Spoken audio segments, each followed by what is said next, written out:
नमस्कार दोस्तों, आप सभी लोगों का स्वागत है ट्रिकी मैथ्स एजुकेशन अड्डा पर। मेरे प्यारे साथियों, अभी हम डिस्कस करने वाले हैं हमारा बहुत ही इंपॉर्टेंट क्वेश्चन जो परसेंटेज का बनता है, वृद्धि या कमी पर आधारित प्रश्न। आपको पता होगा हम इस सीरीज के दौरान बहुत ही इंपॉर्टेंट जो क्वेश्चंस बनते हैं उनको टाइप बाय टाइप डिस्कस कर रहे हैं और उम्मीद करता हूं ये सीरीज आप लोगों को बेहतरीन लग रही होगी। आप सब लोग वीडियो एंड होने के बाद प्रत्येक स्टूडेंट्स को कमेंट करके जरूर बताना है ताकि आपकी बात मेरे तक जरूर पहुंचे कि आपको ये सीरीज कैसी लग रही है, जहां हम आपका प्रत्येक डाउट क्लियर कर रहे हैं। चलिए शुरू करते हैं। पहला प्रश्न हमारे पास वृद्धि या कमी का। रमन की सैलरी 20% कम की गई, इसके बाद 20% बढ़ गई, तो उसमें कितने परसेंट की कमी आई। देखो एक चीज हमेशा ध्यान रखना, जब समान वृद्धि और समान कमी होती है तो उस प्रश्न में हमेशा कमी होती है। लेकिन हम लोग एक पैटर्न को फॉलो कर लेते हैं, चाहे वृद्धि आए कमी आए, दोनों वृद्धि है दोनों कमी हो, तब कैसे सोल्व करना है। तो देखो यहां पर एक ट्रिक आपको फॉलो अप करनी है, सिर्फ इतनी सी कि 20% कम कर दिया गया तो हम पहुंचे 80 पर, फिर 20% बढ़ा दिया तो हम पहुंचे 120 पर। अब ये ट्रिक फॉलो कैसे करनी है, परसेंट हमेशा दो जीरो कैंसिल करना है। क्या याद रखना है, परसेंट हमेशा दो जीरो कैंसिल करता है। तो बस हमें ये दो जीरो कैंसिल करने हैं। और आप बताइए 12 इंटू 8 हमें मल्टीपल आता है, तो आप कहोगे 96। 96 100 से ज्यादा है या कम है, तो कहेंगे 4% क्या हो गई, कमी हो गई। और अगर यही 100 से ऊपर जाता तो हम कहते वृद्धि हो गई, और अगर ये 100 ही रहता तो हम कहते अपरिवर्तित रहा। 1% दो जीरो कैंसिल करता है। अब आप कहोगे कल को 1% एक जीरो कट गया और एक नहीं कटा, अगर एक जीरो इसमें से बच जाए तब एक अंक के बाद पॉइंट लगा देना। दोनों नहीं कटे और जीरो बच जाए तब आपको दो अंकों पर पॉइंट लगाना। बहुत इजी सा प्रोसेस है, कोई दिक्कत नहीं आनी चाहिए। जैसे देखिए एक और क्वेश्चन सॉल्व कर लेंगे ताकि आपका कोई डाउट नहीं रहे बिल्कुल भी। एक पुस्तक के मूल्य में 30% वृद्धि की गई, बाद में 10% कमी की गई, तो उस पुस्तक के मूल्य में कितने परसेंट वृद्धि या कमी हुई। तो देखो 30% वृद्धि की गई, हम कहां पहुंचे 130 पर, क्लियर है। फिर हमें बोला गया है कि 10% कमी कर दी गई, हम कहां पहुंचे 90 पर। अब आप बताओ, ये साइन लगा दिया हमने, 1% आप सब लोग कहोगे दो जीरो कैंसिल करता, दोनों कैंसिल हो गए। 13 इंटू 9, 9 इंटू 3 27, 9 और 2 11, 117 होता है। सिर्फ मैंने 13 और 9 का गुणा किया, 1% दो जीरो कैंसिल, एक जीरो कट जाए और एक बचे तब एक अंक पर पॉइंट लगाते हैं, लेकिन अभी दोनों जीरो कट गए। 117 100 से कितना ज्यादा है, तो 17% क्या बोलोगे, वृद्धि हो गई। क्या बात समझ में आई, 17% वृद्धि हमारे बी ऑप्शन में मौजूद है। क्लियर है मेरी बात। तो अब आप इसको एक और तरीके से भी सॉल्व आउट कर सकते हैं, और वो कौन सा तरीका है, वो फ्रैक्शन मेथड है। 30% का मान आपको याद रखना पड़ता है 3/10, 10% का मान होता है 1/10। अब ये फ्रैक्शन मेथड कैसे काम करता है वो मैं आपको अगले प्रश्न में सिखाने वाला हूं। ये तो उन प्रश्नों पर फॉलो करना है जहां पर जनरल वैल्यू आ जाए, 20 30 50 40 10 15 20 कभी भी। क्लियर है। जैसे देखो मैं अगर आपसे एक सिंपल सी बात कहूं, ये तो आपको याद रखना ही रखना, ये वाला तो क्लियर हो ही चुका होगा, जीरो कैंसिल 117, तो 17% की वृद्धि हो गई।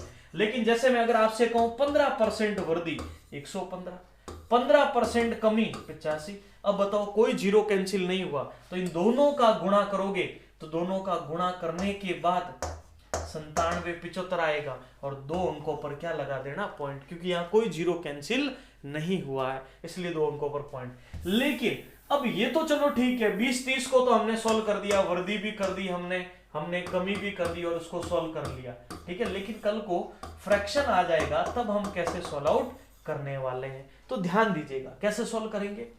देखो एक टेलीविजन के मूल्य में 11 से 1/9% की वृद्धि हुई और बाद में 12.5% की वृद्धि कर दी गई, दोनों वृद्धि है, तो उसके मूल्य में कितने प्रतिशत वृद्धि या कमी हुई। मेरे प्यारे साथियों, इसके लिए सीधी सी बात है, जब ये प्रश्न आता है तो अच्छे लेवल के एग्जाम्स में बनता है, ग्रेजुएशन लेवल एग्जाम्स में, और उन सब बच्चों को फ्रैक्शन वैल्यूज हमेशा याद रहती है।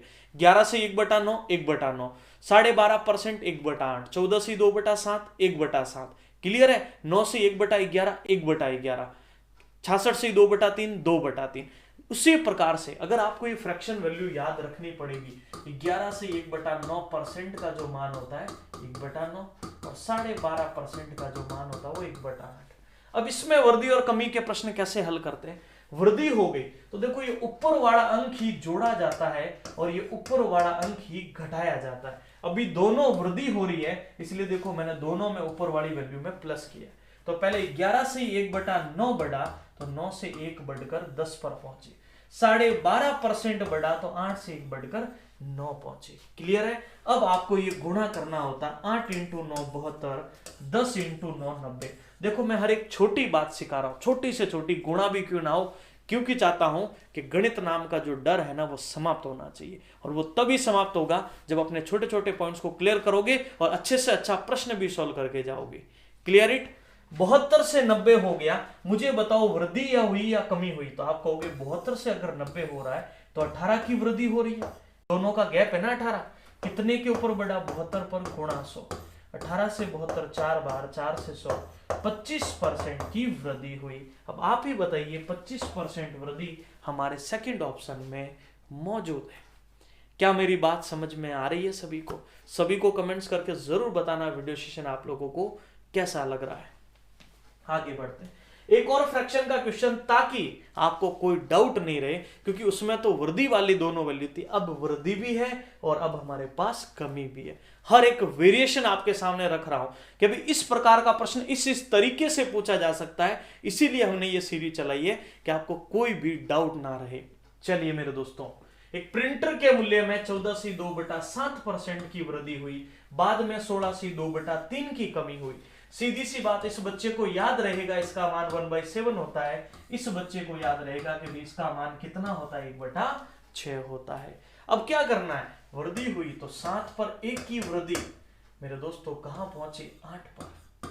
फिर बोला 16.5 से 2/3% कमी हुई तो 6 पर 1 की कमी 5 पर। 7 × 6 42, 8 × 5 होता है 40। मुझे बताओ 42 से 40 में वृद्धि हुई या कमी हुई? तो आप कहोगे कमी हुई। कितने की? 2 की। वृद्धि या कमी पहले अंक पर तय की जाती है। 2 की कमी 42 के ऊपर गुणा 100, 2 से कट जाएगा 21 बार, 21 का भाग दो, 21 × 4 84, 21 × 5 105 हो जाता है 4 बार, 84 में 84 में रिमेनिंग 16, 4 से 16/21% कमी होगी, और 4 से 16/21% कमी किस में है? डी ऑप्शन में मौजूद है। खुशी खुशी में आंसर वृद्धि वाला मत कर देना, कमी वाली बात है तो कमी वाला सही करके आना। Clear it? तो हमने बेसिक क्वेश्चन भी सीख लिया और हमने फ्रैक्शन वैल्यू वाला भी सीख लिया। अब हमें एग्जाम में इसको गलत नहीं करना है। ओके, अब हम बात करते हैं कुछ स्पेशल क्वेश्चंस की जो आपके क्षेत्रफल या आयतन के अंतर्गत बनते हैं। वहां पर भी ये ट्रिक फॉलो होती है। एक वृत्त की त्रिज्या में 10% वृद्धि करें तो इसके क्षेत्रफल में, तो वृत्त का क्षेत्रफल होता है πr²। क्या हम इसको ऐसे बोल सकते हैं? πr×r। पाई का मान फिक्स रहता है, ये कभी चेंज नहीं होता, ये फिक्स रहता है 22/7। चेंज किस में होता है? त्रिज्या में। अब देखो यहाँ एक बात ध्यान रखनी है हमें कि अगर एक त्रिज्या 10 बढ़ रही है तो दूसरी भी 10 बढ़ेगी, एक 10% घट रही है तो दूसरी भी 10 घटेगी। अगर यहाँ बोला एक त्रिज्या 10 बढ़ी तो वही तरीका 110, दूसरी भी 10 बढ़ेगी। बताओ, ये ट्रिक सिखाई थी, इसको हम मारवाड़ी ट्रिक बोलते हैं। कौन सी ट्रिक है? मारवाड़ी ट्रिक। क्योंकि यहाँ डायरेक्ट 2 जीरो कट कर ली, बात खत्म। 11 × 11 121, तो आप बोलोगे 21% क्या हो गई? वृद्धि हो गई। क्या बात समझ में आई? क्लियर है? 2 बार गुणा क्यों किया? क्योंकि क्षेत्रफल में त्रिज्या का स्क्वायर होता है, जैसे इससे का ऐसा वर्ग पर भी बनता है, वर्ग में भुजा का स्क्वायर होता है। Clear it? आगे बढ़ते हैं। एक घन की भुजा में 20% की वृद्धि करें तो इसके आयतन में कितने परसेंट वृद्धि या कमी होगी? देखो इसमें क्षेत्रफल होता ना तो फिर भी 6 भुजा स्क्वायर में वो सेम कॉन्सेप्ट लग जाता। 6 तो फिक्स वैल्यू है भुजा स्क्वायर में, एक 20 बढ़ेगा तो दूसरा भी 20 बढ़। लेकिन बात आयतन की है, अब वैल्यू 3 आ जाती है हमारे पास। एक 20 बढ़ी, अगली भी 20 बढ़ी। आप कहोगे 3 क्यों आई? इसका जो आयतन होता है, वॉल्यूम जो होता है वो भुजा क्यूब होता है, भुजा इंटू भुजा इंटू भुजा। याद है ना सभी प्राणियों को? मेरे हिसाब से कोई तकलीफ नहीं होगी। अगर एक भुजा 10 बढ़ेगी तो दूसरी भी बढ़ेगी, तीसरी भी बढ़ेगी। तो बस अब देखो एक बात सुनो, 1% 2 जीरो कट करता है, एक और जीरो यहाँ कट हो गया, एक अभी इन दोनों जोड़ों के लिए आ चुका है। आगे के लिए बात करें तो अगर यहाँ पर एक जीरो कट हो गया, एक अभी भी बाकी है, तो या तो ये ट्रिक फॉलो करो कि इनका गुणा करो 1728, भाई 12 का क्यूब 1728 होता है। 2 जीरो कैंसिल, एक कैंसिल, एक बचा है तो एक अंक पर पॉइंट लगा दो। तो आप हो गई 172.8 में 72.8% की क्या हो गई, वृद्धि हो गई। या फिर दूसरा तरीका मेरे प्यारे दोस्तों ये है, 20% का मान 1/5 होता है, 5 पर 1/6, 5 पर 1/6, 5 पर 1/6, यही तो हुआ भुजा क्यों। ये हो गया 125, ये हो गया 216, 75 10 85 और 6 91 की वृद्धि 125 पर हुई। ये दोनों के बीच का गैप है, परसेंट के लिए गुणा 100, 25 से 4 बार 5 बार तो आएगा 364, 4/5। तो देखो 7 5 35, 1 बचा, 5 दूनी 10, 4 बचे, 72.8% की वृद्धि होगी।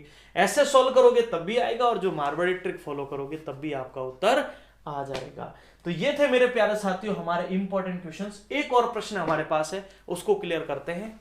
एक आयत की लंबाई 30% बढ़ी, आयत का क्षेत्रफल होता है लेंथ इंटू ब्रेथ, 30/130, चौड़ाई में 30% की कमी हुई, कहां पहुंचे 70।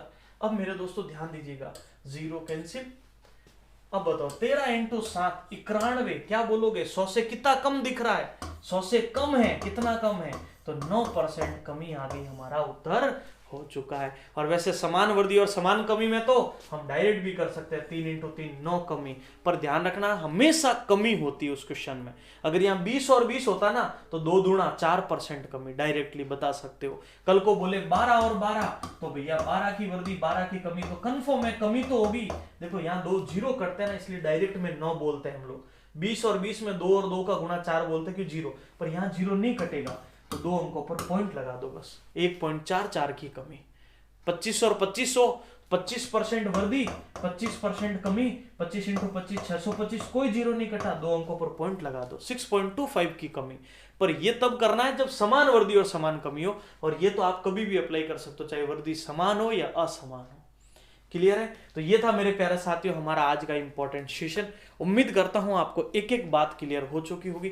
अगर वाकई में वीडियो सेशन आपको बेहतरीन लग रहा है तो हर एक बच्चे की एक छोटी सी जिम्मेदारी मैं सौंप रहा हूं, सबको कमेंट करके जरूर बताना है आज का वीडियो सेशन आप लोगों को कैसा लगा। Thank you. लाइक और शेयर करते रहिएगा, पढ़ते रहिए, मेहनत करते रहिए, प्रयास करते रहिए, कोशिश करते रहिए और गणित का डर समाप्त करिए। Thank you. जय हिंद।